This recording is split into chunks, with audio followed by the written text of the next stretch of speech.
बाड़ू धनिया बाटे कमन तोहरा के परेशानिया ए हो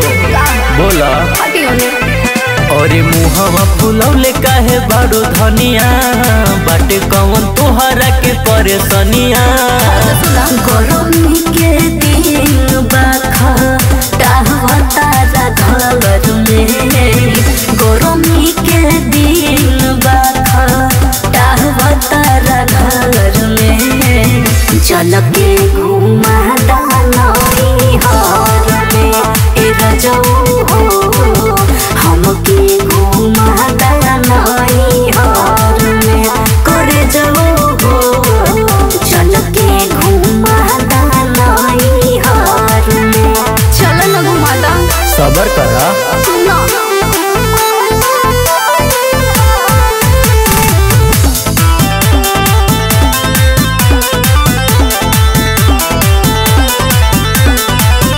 दिन भर लागल रही तुम्हारे सेवा पानी में रात भर रखेला राजा हमके परेशानी में एकदम परेशान हो गइल बानी का कही। अरे सुना बहरी के काम रानी हो गइल खत्म हो घर हिन लहर लूटा पवन बाटे गम हो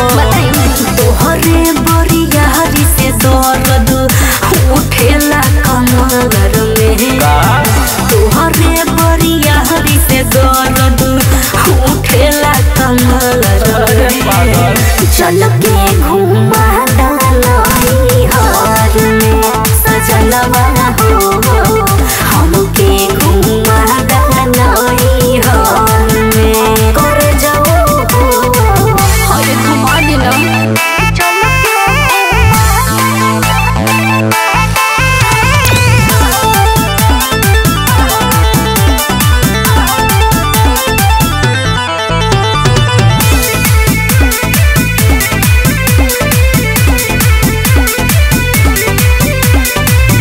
बहुतिया के महना हमार सूर्या सजनावा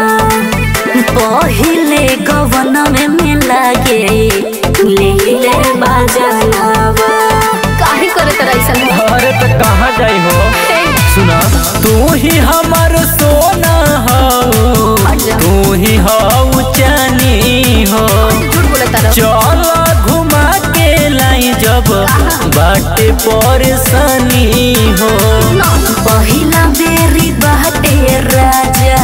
रहतानी डगर में पहिला बेरी आइल बानी रहतानी डगर में चल के घुमा दानई हर में ए रजऊ हो